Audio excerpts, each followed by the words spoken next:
Olá, sejam muito bem-vindas e muito bem-vindos a mais um Bitites de Ouro. Hoje em direto aqui das magníficas instalações da sede da Douro Azul e com um convidado muito especial, o meu estimado amigo Manuel Marques.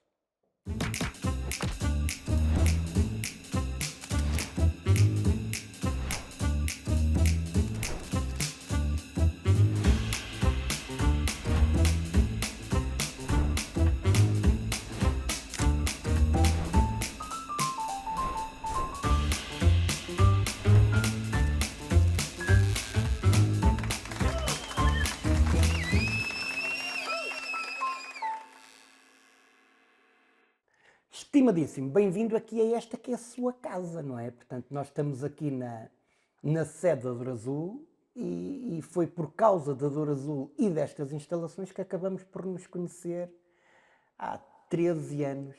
Eu a esfregar umas alcatifas e Vossa Excelência a gozar comigo, não é? Essas contagens são suas, eu não vou Sim. fazer contas a esse tempo. Relativamente ao facto de estar em minha casa, eu estou aqui como convidado. Mas também é verdade. Eu fui convidado para estar aqui Eu hoje. sou como aqueles intrusos que entram nos edifícios de volutos, ocupam aquilo e depois convidam os amigos para ir para lá para a festa. E depois passa a fatura. E passa a fatura no final. Foi assim há 13 anos. Foi assim há 13 anos, exatamente.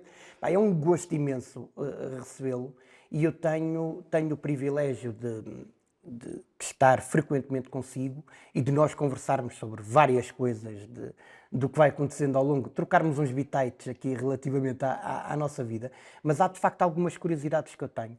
Nós normalmente, quando contactamos com uma série de pessoas do ponto de vista profissional, encontramos-las em determinada etapa da sua carreira. Eu conheci-o enquanto diretor de operações na altura da Douro Azul, mas a minha questão é, e como é que isto tudo começa? Quem era o adolescente Manuel Marques e como é que isto começa a montante disso tudo? Porque isto não é mais do que o resultado de umas quantas décadas de experiência de vida e de profissão.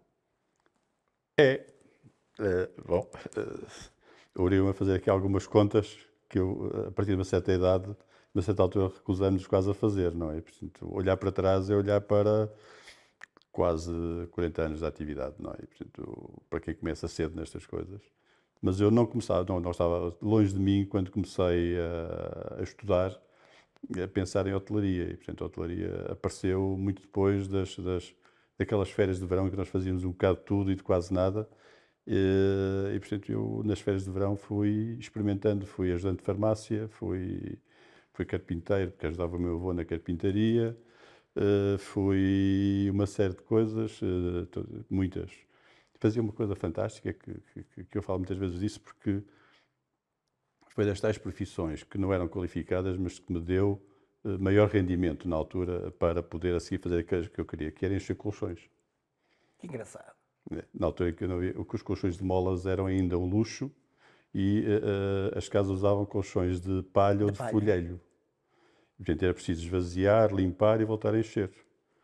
O meu avô fazia isso na época de verão e eu comecei a fazer isso com ele. Até a tal altura eu despedi-o e comecei a fazer sozinho. Exatamente. Porque dava muito dinheiro e disse, olha, tu dedicas-te à carpintaria, vou-me dedicar aos colchões. E fui fazendo variedíssimas coisas, até que houve uma altura em que eu já, na pré-faculdade, resolvi, porque me convidaram, um primo meu convidou, fazer um trabalho de verão como bagageiro no hotel de 4 estrelas, que era o Dom Pedro na Póvoa, em que eu era o rapazinho que levava os clientes ao quarto e as malas e ajudava a fazer o check-in. E achei piada aquilo. Achei piada aquilo e no ano seguinte resolvi insistir. Aí já numa altura em que o 12º ano era o propedêutico, não é? Portanto, tinha muito tempo, porque tinha telescola, não é? O propedêutico era aulas, na altura era as aulas eram na televisão, a preto e branco. Portanto, está a ver a idade, não é? Portanto, ainda sou o rapaz, ainda sou o Estava-me a rapaz do dizer preto e que eu não branco. posso falar em idade, Ainda mas sou rapaz depois do diz preto que e é do branco. tempo da televisão a preto e branco, não é? Ainda sou. Fazia algumas pinceladas de cor na coisa, portanto. Mas isto para dizer o quê? Que de facto foi uma sorte, porque de facto nessa altura eu entrei como night audit, como recepcionista da noite no hotel, precisamente para poder ter a possibilidade de trabalhar e estudar. E encontrei um hotel e uma equipa fantástica de um homem que ainda hoje ele está vivo, já está reformado, que é o Eduardo Costa Duarte, que foi um diretor de hotel fora do seu tempo, um tipo com uma sensibilidade muito grande para aquilo que é hoje, por hoje as experiências, o bem-estar, o well-being do hotel, o detalhe, tudo aquilo me marcou pela positiva, marcou muito e achei piada e fiz, enfim, segui a minha faculdade de Economia, na Faculdade de Economia de Porto, mas depois resolvi, já numa fase adiantada, em que já estava a estudar e a trabalhar, mas a trabalhar para pagar os estudos, resolvi dizer, não, afinal é isto que eu quero e, portanto, resolvi seguir a direção hoteleira. Havia uma coisa muito interessante, e eu, quando começo também, exatamente da mesma forma, a arranjar alguns empregos em part-time e aprender algumas coisas, o seu foi a encher colchões, o meu foi a encher pneus de cadeiras de rodas num lar de terceira idade. E eu hoje encho balões. Enche balões hoje. Eu voltei meia numa outra festa também. Mas era muito interessante. E eu acho que nós aprendíamos uma série de tarefas e ganhávamos uma destreza que hoje as novas gerações não conseguem ter. Eles têm outro tipo de competências e de skills que nós não tínhamos à época, nomeadamente na área da tecnologia, mas aprendíamos muita coisa e essencialmente tinha uma coisa que eu não encontro agora, que é o gosto com que as gerações mais velhas faziam questão de nos ensinar a arte. E hoje parece que queremos o conhecimento só para nós e temos alguma dificuldade em passar esse conhecimento para aqueles que chegam. Sente isso? Os tempos são outros, porque também as ferramentas são outras. É evidente que a sociedade no seu todo mudou. Isso começa na base da família, não é? E, portanto, na base da família, na base dos amigos. E hoje somos, embora vivendo de uma forma muito mais em grupo, em grupo somos mais sozinhos, somos mais solitários. Porque temos o telemóvel, porque temos a televisão, porque nos ligamos às redes. E isso retira-nos muitas vezes a questão da dimensão humana das relações e da forma como crescemos. Eu tenho uma coisa para mim e tenho uma gratidão enorme por aqueles que de facto partilharam comigo o saber fazer coisas e eu fui acumulando vontade de fazer coisas, portanto também fui merceeiro, não é? Também servi nas mercearias, que agora na altura não havia supermercados. E essa parte das experiências que eu fui tendo ano após ano no verão foram muito importantes. Como a certa altura eu também contribuí de alguma forma, porque dizia eu que houve uma fase muito importante da minha vida em que eu consegui fazer aquilo que consegui por causa dos meus amigos. Aquilo que eu não tinha por razões diversas, porque vinha de uma família muito humilde e tudo isso, e que eu não tinha no seio familiar, tinha no meu grupo de amigos. Portanto, a importância de ter amigos, de conviver com eles, de viver em casa deles ou de partilhar com eles muitas daquilo que é muito da nossa educação, do nosso crescer, fez com que eu assumisse e fizesse caminhos que de outra forma se calhar não eu teria feito.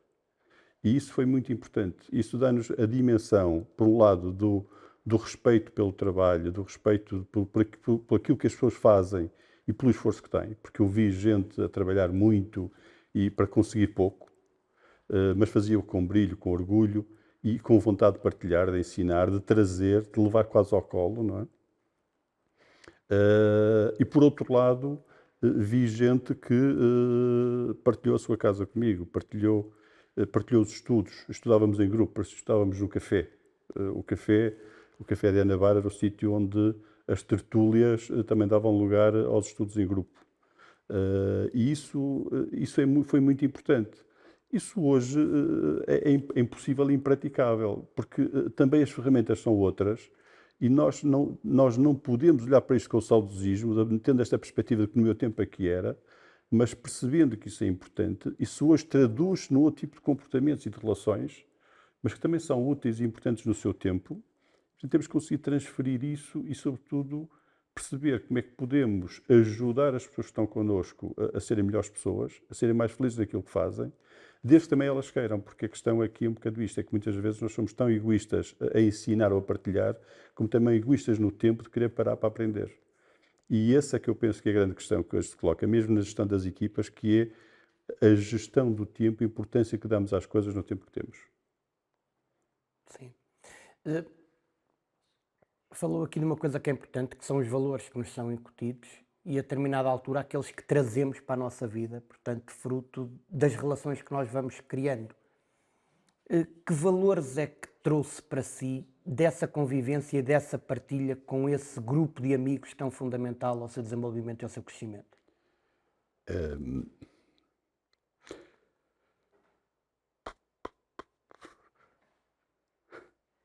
Pois, aí achava que eu vinha para aqui e tal e não sei o quê, vinha agora com... Não, pá, não porque... não, porque de facto, se houve partes importantes da minha vida foi exatamente esse período em que, no fundo, aquilo que nós conseguimos fazer é o caminho que nós escolhemos, não é? E isso, de facto, mexe comigo porque eu senti hoje que se calhar não fui suficientemente grato às pessoas que me ajudaram nessa altura. Isso é muito importante quanto... e quando eu falo dos amigos, estou a falar das famílias dos amigos, porque eu tenho um amigo, que é o António Jorge, que a certa altura a mãe dele e a tia dele foram tão importantes quanto a minha mãe. E essas pessoas já cá não estão, e eu não tive tempo de lhes explicar como é que elas foram importantes para mim. E, portanto, quando falo destas coisas, eu me sempre dessas pessoas. E da importância que nós temos que dar a quem de facto tem disponibilidade para estar connosco e para nos ensinar e que podem ser realmente importantes. E não tem que estar necessariamente na família, mas tem que estar nas pessoas que nós escolhemos para fazer parte da nossa família. E isso sim é fundamental. Ou seja, a gratidão associada à disponibilidade, à generosidade, mas tudo isto está associado ao tempo e a importância que damos ao tempo, e não o tempo do relógio, mas ao tempo, a reta do tempo que nos ajuda a crescer e a fazer escolhas. Eu estou tão grato ao meu avô, com quem eu andei de mão dada nessas férias de verão a fazer coisas incríveis, não é? Que hoje nós pagávamos para ter essas experiências, não é? Na altura eram-nos dadas de graça, e uns achariam que preferiam jogar o Berlim, porque na altura não havia nem Playstation, nem iPads, havia berlindos e caricas. Mas e, portanto, brincava-se na rua, aprendia-se na rua, não é? Na praia, para quem vive perto do mar, como eu vivia. E, sobretudo, ter essa memória e ter isso bem presente, o quanto importante isso é para nós, ajuda-nos também a perceber de que forma que podemos gerir as nossas coisas, gerir o nosso trabalho na relação uns com os outros. E quando eu fui crescendo na minha vida profissional, eu assumi muito cedo a direção de uma unidade hoteleira, no Algarve. Foi a primeira, antes de vir assumir uma outra direção num momento difícil, que foi o Hotel Ofir. O Hotel Ofir tinha passado por um despedimento coletivo, violento. Era um hotel com um conjunto de pessoas já com muita idade, muitas famílias, e, portanto, nós mexer numa pessoa ou duas, mexíamos numa família de 4 ou 5. Portanto, é difícil de estabelecer equilíbrios, gerir equilíbrios. E esse respeito, essa necessidade de olhar para o todo e perceber de que forma que podemos afetar positiva ou negativamente as pessoas, sem deixar de ser responsável, sério, exigente, é muito importante. Porque eu costumo dizer que eu tenho na minha relação com as equipas uma exigência que às vezes me torna insuportável, é verdade. Até porque sou demasiado detalhista muitas das vezes. Isso não me incomoda. O que me incomoda é com isso ser injusto. Portanto, eu não, e muitas vezes o fui com certeza, mas quando eu sinto que sou injusto, eu peço desculpa. Às vezes não peço desculpa porque não sinto que o fui ou não tomei essa consciência. Mas, dizendo isto, nós não podemos deixar de ser exigentes, porque se deixamos de ser exigentes, deixamos de ser responsáveis e deixamos de fazer com que o outro possa, de facto, crescer e crescer bem. Possa escolher caminhos, os seus caminhos e, sobretudo, ter um caminho, aquele caminho que ele pode mais à frente valorizar, como eu hoje valorizo o caminho que fiz atrás. E isso para mim é uma preocupação constante. É fazer com que as pessoas queiram, de facto, aprender, queiram aprender de uma forma séria, responsável, detesto que se ponham bicos de pés. Nunca fiz isso, se calhar por ter 1,90 m, não precisei. Eu gostei da forma como fez essa pausa silenciosa no fim, olhar para mim, que tenho menos 20 centímetros mais IVA e, portanto, Vossa Excelência estava exatamente a dizer porque tenho 1,90 m. Eu registro isso com... Eu devo dizer que o seu IVA aqui exagera, porque eu acho que se tivesse ficado só na primeira parte e tivesse retirado o IVA, ficava eu acho bem, que não você era? está isento de IVA. Você é daqueles que está isento de IVA, portanto, não. Disse uma coisa muito interessante a propósito da clarividência que se tem que ter, da assunção da responsabilidade plena daquilo que são as nossas funções e, paralelamente a isso, do cuidado que temos que ter com pessoas. Na altura da pandemia, eu tenho um amigo que prezo muito e que tem uma grande empresa, portanto ele tem mais de 1000 funcionários neste momento, e ele a determinada altura teve que despedir pessoas. E ele dizia-me que despedir pessoas faz parte do processo do negócio. Não é desejável, mas faz parte do negócio. Acontece. São ciclos e isso eventualmente pode ter que acontecer numa situação menos boa. E isso não lhe tirava o sono.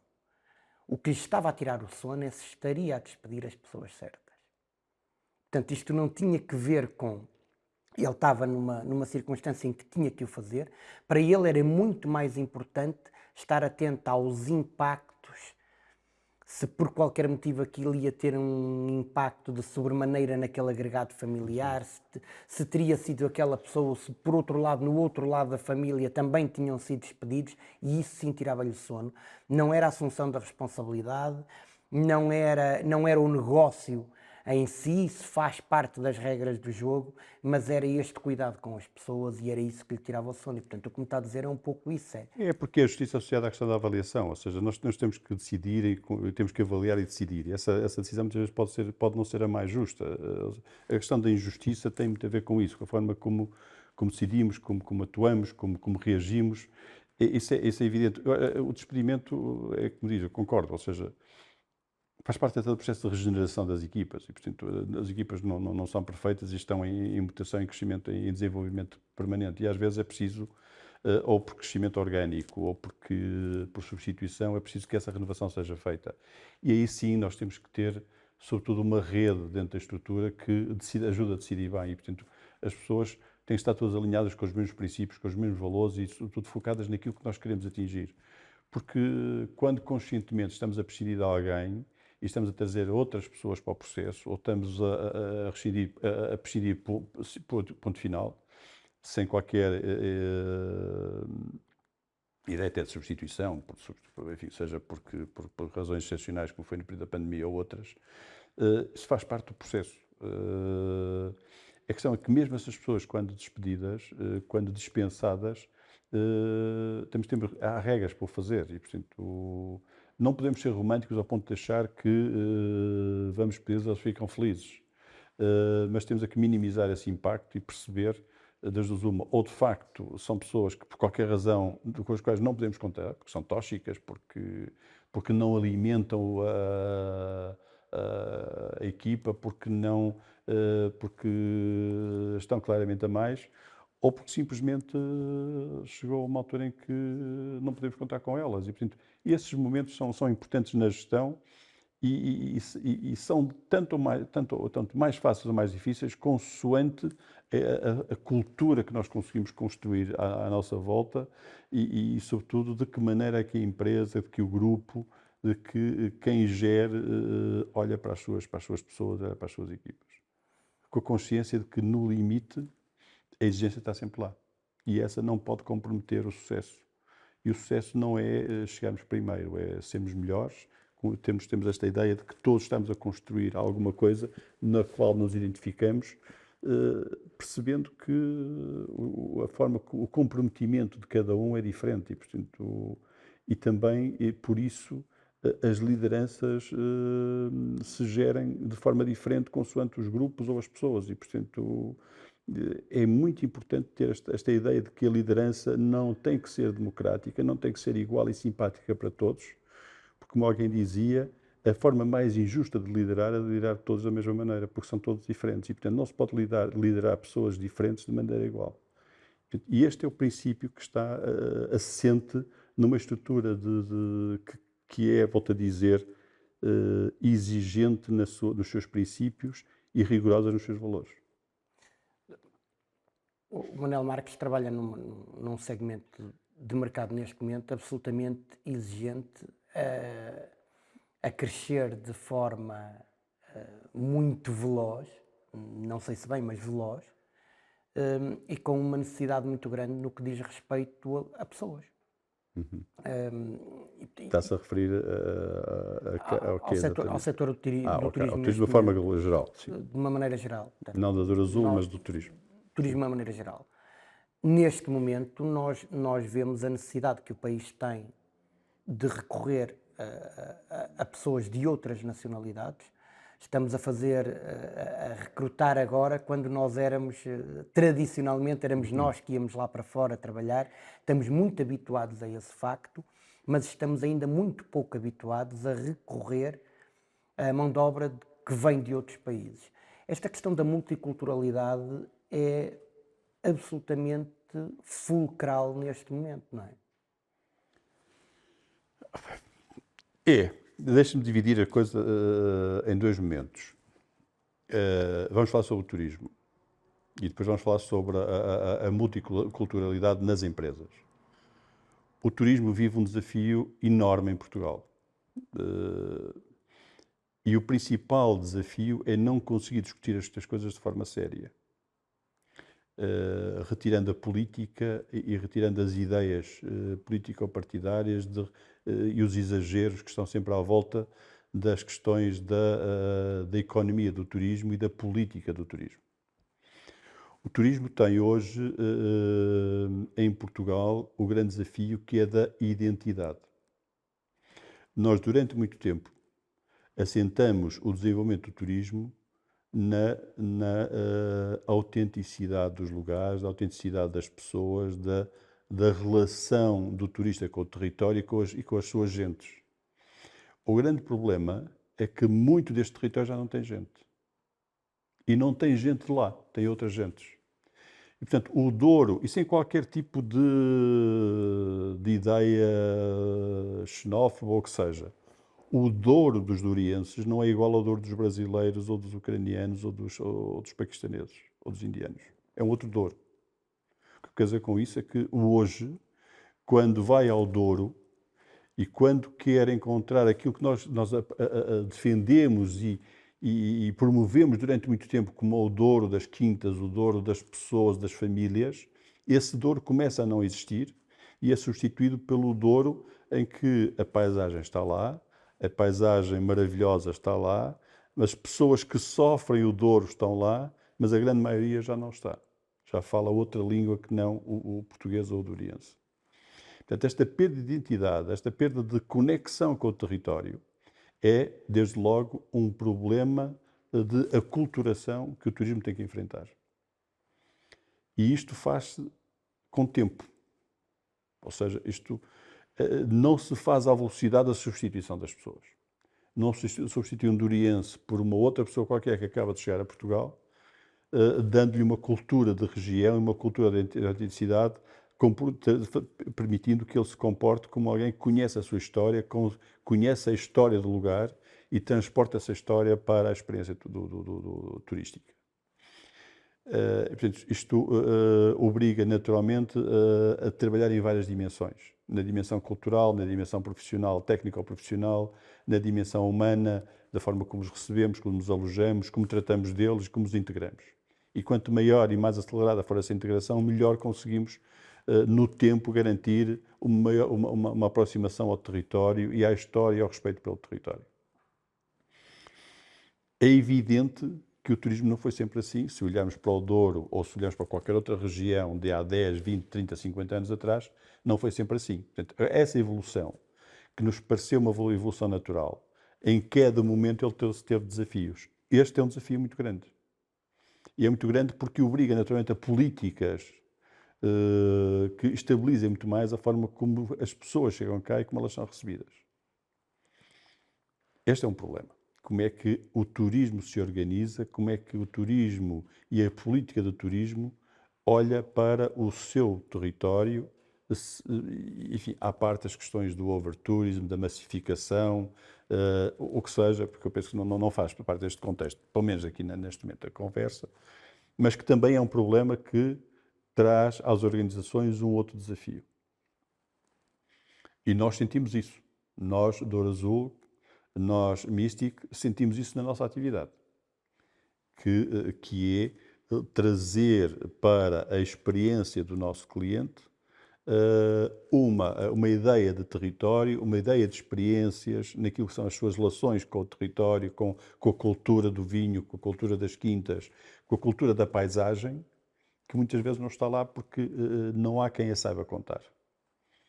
Por outro lado, vivemos um paradoxo no Douro, que começa a ser mais gritante quanto maior a consciência coletiva de que é uma região maravilhosa, uma região que produz uma enorme riqueza, mas tem as pessoas mais pobres do país. O rendimento per capita no Douro é o mais baixo do país. E, portanto, este paradoxo entre aquilo que é o potencial e a paisagem e a riqueza do Douro, que é cantada e que é descrita por muita gente como o reino maravilhoso, é um reino de sofrimento para quem viveu estas décadas no Douro e que está a ser este ano, nomeadamente porque a crise da vinha, da vindima e do vinho está instalado no Douro. E, portanto, nós não trabalhamos à distância do tempo com aquilo que era previsível. E sofrendo as pessoas do território, sofre o turismo. Porque, por definição, o turismo é tão importante e tão bom quanto possa afetar positivamente a vida das pessoas. Por isso é que se fala do problema do overturismo nas cidades, porque quando o turismo afeta o bem-estar dos seus cidadãos, das pessoas que vivem o território, começa a ser um problema para o turista e para o cidadão. E está na própria definição da Organização Mundial do Turismo muito claro a importância e o desenho daquilo que é e como deve ser entendido o turismo no seu território. Mas isso é tão válido no território como é nas organizações e na sociedade. O que nós precisamos é de ter escolas, ter modelos de formação que sejam dinamizadores e que sejam potenciadores, sejam aceleradores de integração para quem chega e para quem está cá. Porque a questão que se coloca muitas vezes, dependendo da forma como lemos o fenómeno, colocamos sempre o ónus num dos lados. Quando o ónus e a responsabilidade está dos dois lados, de quem chega, que se deve aproximar, que deve conhecer, que deve procurar conhecer a cultura, integrar-se no meio, e de quem recebe, saber receber bem, seja no país, seja na empresa ou seja em sua casa. E, portanto, é esta falta de cultura de integração que muitas vezes resulta em problemas que no dia-a-dia das organizações, em espaços mais fechados, criam grandes divergências e muitas vezes não são profundas do ponto de vista da sua gravidade, são simplesmente de respeito pela cultura e pela diferença. E as empresas têm que aprender a lidar com isso, têm que aprender a trabalhar com isso, têm que olhar para os seus departamentos e para a sua área de acolhimento, não para a área de recursos humanos, porque dos recursos humanos cabe lá tudo se nós quisermos, para uma área de acolhimento que saiba acolher estas pessoas, que saiba resolver os seus problemas e que tenha alguém que saiba de facto respeitar essas diferenças e saber transmitir essas diferenças. Nós temos a ideia de criar essa consciência pondo uns e outros a falar de si e das suas raízes.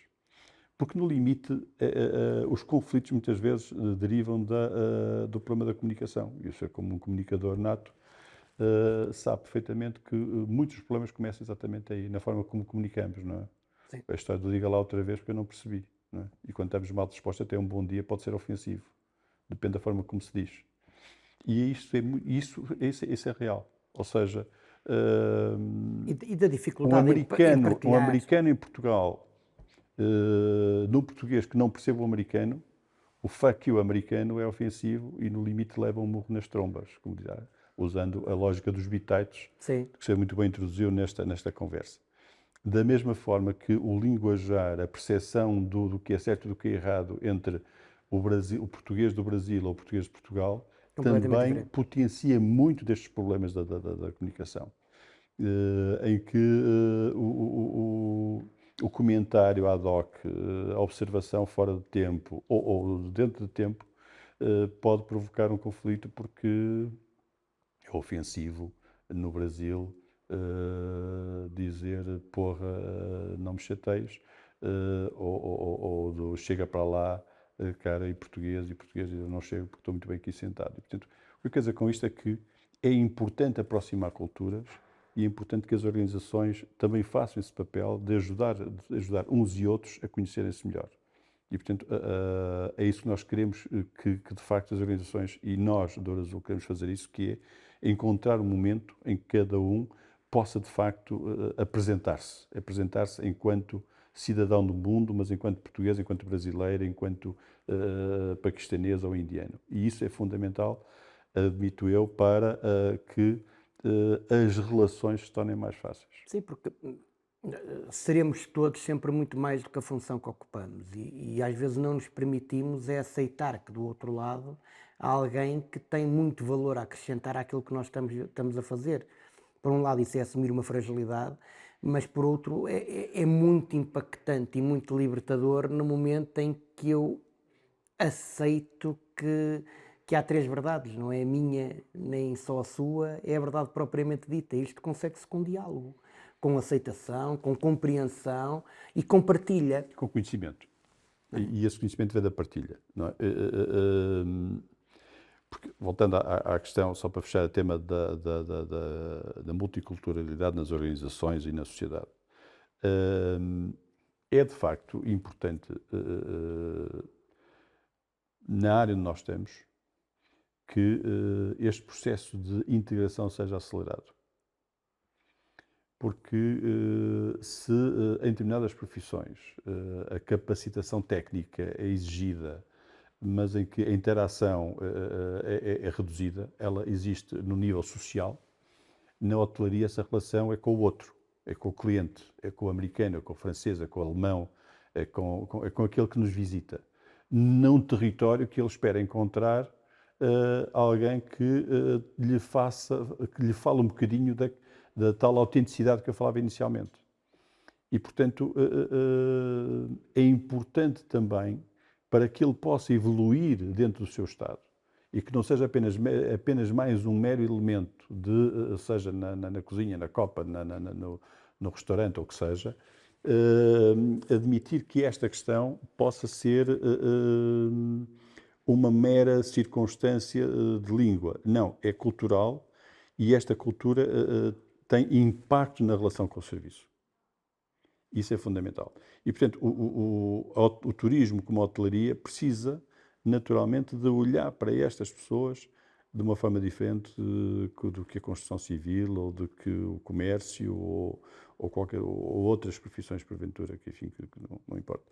E ajudá-los a integrar é também ajudá-los a perceber um bocadinho a história do sítio onde estão e daquilo que fazem e para quem fazem. Não é? E esta relação de pessoas para pessoas é aquilo que define, na essência da hotelaria e do turismo, a grande indústria da paz. E para ser a indústria da paz não pode ser a indústria do conflito, como hoje começa a ser. Sim, é uma perspectiva muito interessante e que traz um caminho que não é só pacificador, é acima de tudo sustentável, que é por esta via da comunicação, da integração, do acolhimento, da partilha e de uma consciência muito clara daquilo que é território, é a partir daí, se calhar, que começamos a partir para uma lógica de sustentabilidade do próprio turismo e do próprio território. Portanto, eu acho isso muito interessante. É fundamental a sustentabilidade. Se entrarmos na lógica da sustentabilidade, como é evidente, este é um papel fundamental, porque o território não é sustentável sem pessoas. Não é. Aliás, os grandes problemas que nós temos no interior começam exatamente pela falta de pessoas, pela falta de povoamento do interior, não é? O abandono dos campos. A questão que se coloca hoje, quando se fala em turismo e sustentabilidade, fala-se, e por aquilo que é a transversalidade do turismo, do setor na economia, fala-se na relação com as outras áreas. Porque não há turismo sem território. O território, quando arde, ameaça o turismo. E não podemos pensar que o turismo é a solução para o problema. Nós não podemos pensar. A mim, confesso que lá atrás, quando aconteceu aquilo com Pedrógão, que logo a seguir se tenha dito vamos ajudar Pedrógão, venham para cá turistas. Isto não faz sentido. Não é com turistas que resolve os problemas dessa natureza. E, portanto, isto dizendo o quê? Se nós, de facto, queremos ter um turismo saudável, sustentável, de riqueza, de valor acrescentado elevado, se queremos substituir o turismo de massas, das chegadas de grande número de pessoas, por um turismo mais qualificado, que respeite o espaço, que respeite o território, que respeite a dimensão que temos de ter capacidade, temos de ter mobilidade no território, que não temos, e temos que trabalhar com a desertificação. Porque aí estão as ameaças. As ameaças do turismo. O turismo quer, sobretudo, segurança. Seja segurança na cidade, no espaço urbano, seja segurança na saúde, seja segurança no espaço rural, seja ele na água, no Claro. campo, ou o que seja. E estes fenómenos de segurança ameaçam, de facto, o crescimento e a sustentabilidade. E, portanto, as políticas de território, as políticas sociais que dinamizam, que fomentam, que organizam, ajudam, e são fundamentais. O turismo não se pode isolar, nem se pode passar ao lado, não pode ignorar e não pode achar que aquele não é um fenómeno que não lhe toca. E esse é um aspecto fundamental onde as pessoas têm um impacto enorme. Impacto enorme. Quer dizer, nós hoje não podemos ir ao interior achando que são os velhinhos que dão caracteriza o turismo do interior. Quer dizer, senão voltamos aos anos 70, em que os grandes placás turísticos era a velhinha de bigode a carregar um burro cheio de fardos de palha. Quer dizer, Claro. é uma visão passadista de uma coisa que não existe. Quer dizer, e portanto, nós temos que, de facto, ir um bocadinho mais além. Temos que ser mais exigentes, mais uma vez.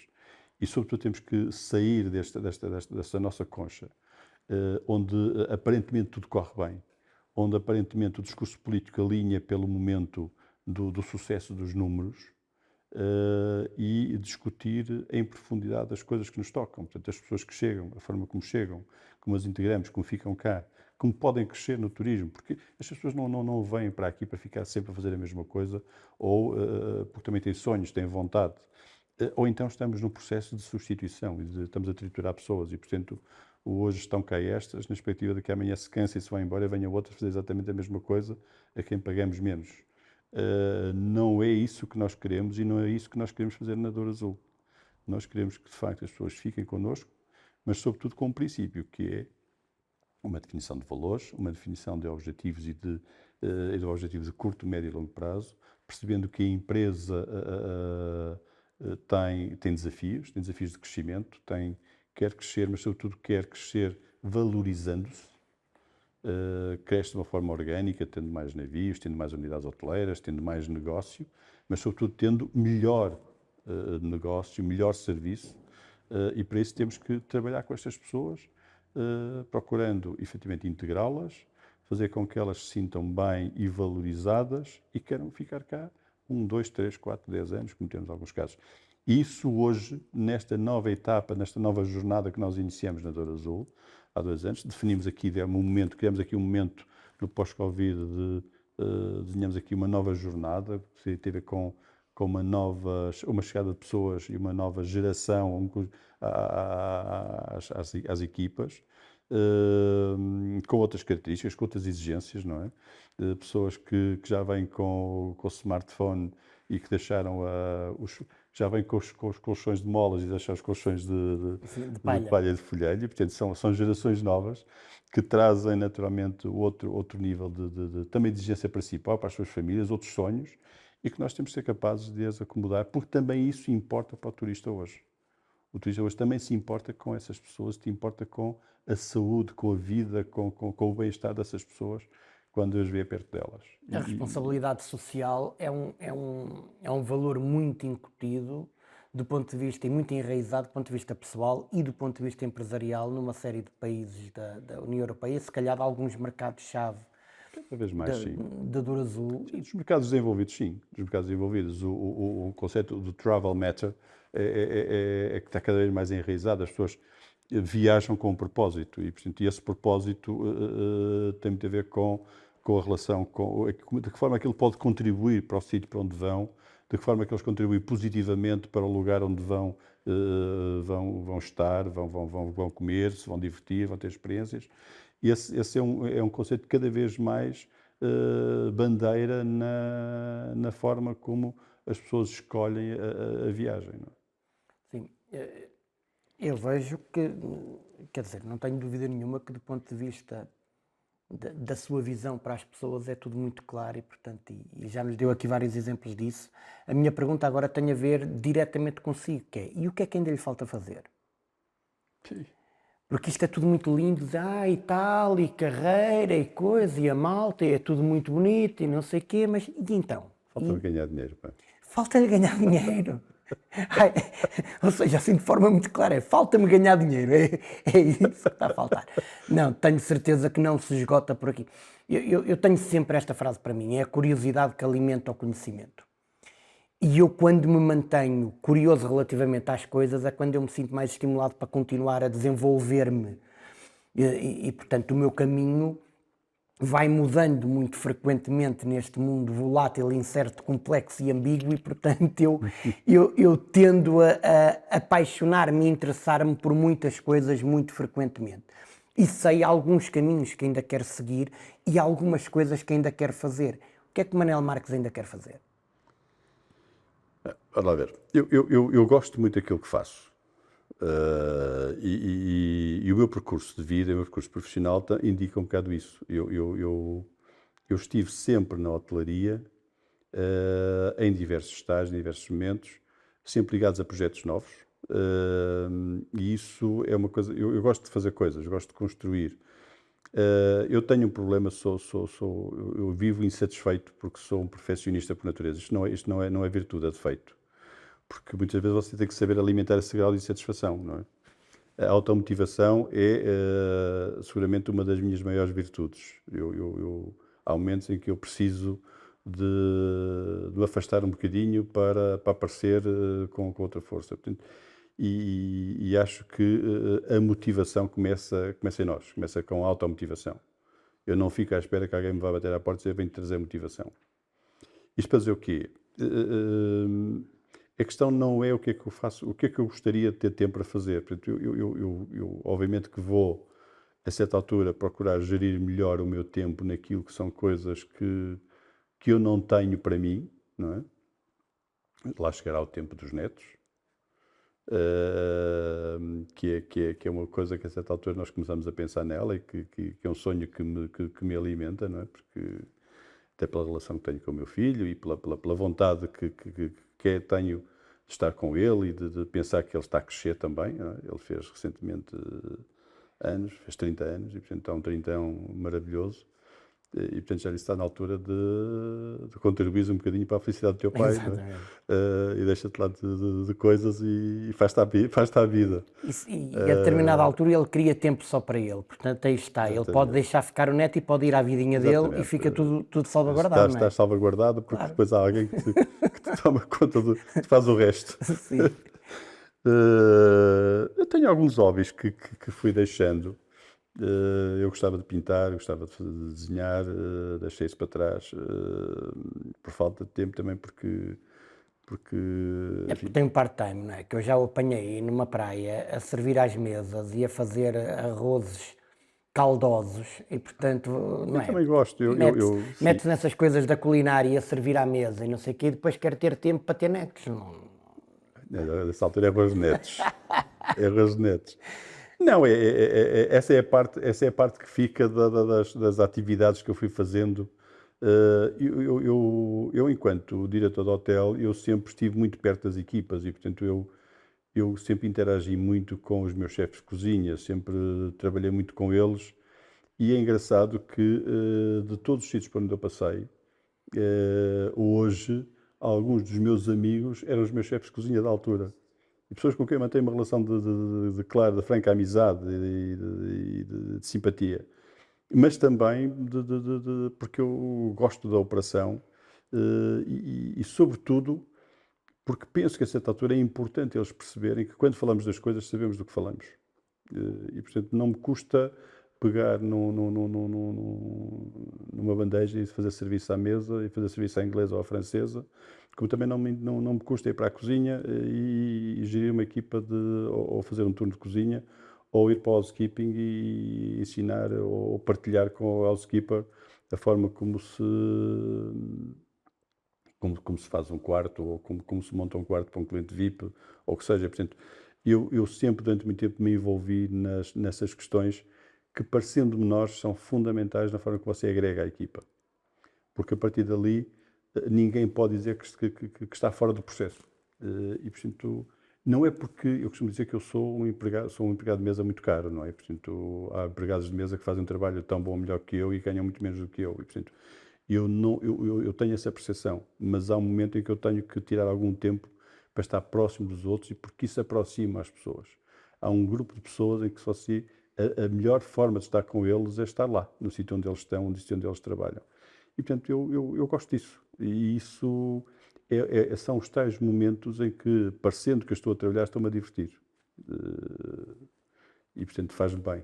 Me distrai, é um momento de estresse, porque eu naquele momento estou com eles, estou como eles. E, portanto, é muito interessante. corto-me, Sim. magoo-me na mão, digo os palavrões porque o chefe de cozinha deixou a pega do sauté demasiado quente, eu fui lá e fiquei com ela agarrada à mão. Mas tudo isto são histórias que ficam e que na altura são dolorosas, mas depois se tornam divertidas e que ajudam a ligar as pessoas. Isso é muito interessante e tem a ver com um dos maiores legados que eu trouxe para a minha vida e eu ajo muito dessa forma também nas diversas profissões que fui tendo e nos trabalhos que fui tendo, de me envolver, de participar ativamente, de querer perceber muito de cada uma das funções, de saber exatamente como é que tudo, porque eu acho que, por exemplo, e eu sendo de uma família, o meu pai e o meu avô trabalhavam muitas horas, trabalhavam muito, estavam muito pouco tempo em casa, mas eu acho que dos maiores legados que o meu pai me deu foi presença. Quando era absolutamente fundamental, ele conseguia lá estar. Eu olhava para lá e ele estava lá. E eu trouxe isto de alguém que tinha uma vida dura do ponto de vista profissional para não faltar naquilo que era fundamental. Não é o tempo que tinha, é o que é que ele fazia, que pouco tempo conseguia arranjar para nós. E isso foi legado. E do ponto de vista profissional eu faço isso e isso é muito agregador. É. Porque a determinada altura não é só a conexão que se cria, é o falar e o agir com conhecimento de causa. Não, e sobretudo é a questão que, ou seja, as pessoas olham para si e dizem, pá, ele não é obrigado a estar aqui, mas está. Eu fazia muito, aliás, nos hotéis onde eu estive, eu participava muito, mesmo agora no de Lodge ou em Vida, eu participava muito na decoração do hotel e, portanto, nos arranjos do hotel. E isso herdei um bocadinho da tal experiência, foi a tal experiência com o Eduardo Costa Duarte, porque, de facto, eu sempre senti que o ambiente do hotel, seja ele um navio hotel ou num hotel mais tradicional, o well-being do hotel passa por tudo aquilo que são elementos de conforto que tem que lá estar. O cliente não sabe exatamente porquê que se sente bem, mas sente-se bem. E porquê? Porque os aromas, a luz, a temperatura, a decoração, o layout é confortável, faz-me sentir bem. Tudo isto tem princípios, tem regras e são importantes. Não podem passar despercebidos ao colaborador, ao barman, ao recepcionista, ao empregado de mesa, muito menos à governanta. Podem passar despercebidos ao cliente que se senta e que dá aquilo como adquirido e pá, que se bem que se está aqui e não consegue tornar tangível aquilo que é o seu well-being, o seu bem-estar. Mas nós sabemos quais são os elementos que podem contribuir para esse bem-estar. E isso é algo que você trabalha com as equipas. Mais do que teorizar, é, no fundo, trabalhar o espaço, trabalhar o bem-estar. E isso é uma coisa que eu também vou fazer à mesa, se não foi ao hotel, venho fazer arranjos de flores, por exemplo. Fantástico. Também os faço bem. Fantástico. Eu vou terminar com uma pergunta que só surgiu no âmbito do que partilhou connosco e, portanto, a minha questão é... eu tenho 4 heróis na minha vida, são os meus 2 avós, o meu pai e o meu padrinho. Como é que quer que o seu neto veja? Ou a sua neta? Isso, é lá. Não, porque tem tanta vontade, mas a questão é que depois tem um papel e há de ser um papel fundamental. Há de tentar ser garantidamente aquilo que não conseguiu ser enquanto pai. E, portanto, como é que quer ser visto por... Eu julgo, eu não sei, sabe, porque eu não tenho ideias para isso. Eu quando fui pai, e antes de ser pai, eu tinha um pânico tremendo de ser pai. Eu queria ser pai, mas tinha um pânico, que é, como é que eu vou ser pai? Que é isto? Eu quero ser um bom pai.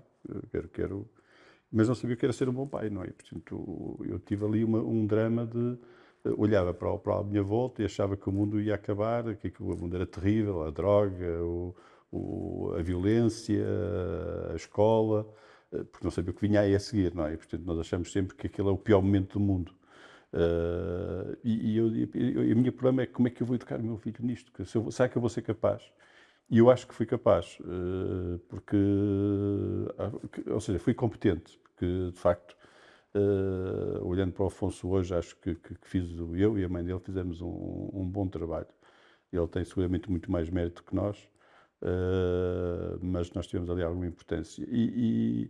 Mas sobretudo porque ele hoje, ele fez 30 anos, como lhe disse, e ele deu uma prenda, que foi uma pequena carta, que falava um bocadinho destas experiências, e de facto ele conseguiu escrever, sim, e foi uma carta feita por ele, não foi ditada por mim, mas que de alguma forma marca aquilo que aconteceu e que não estava premeditado, que é, eu estava lá e ele notou que eu estive lá naqueles momentos importantes e, portanto, eu estive sempre ao lado dele, mesmo muitas vezes estando longe.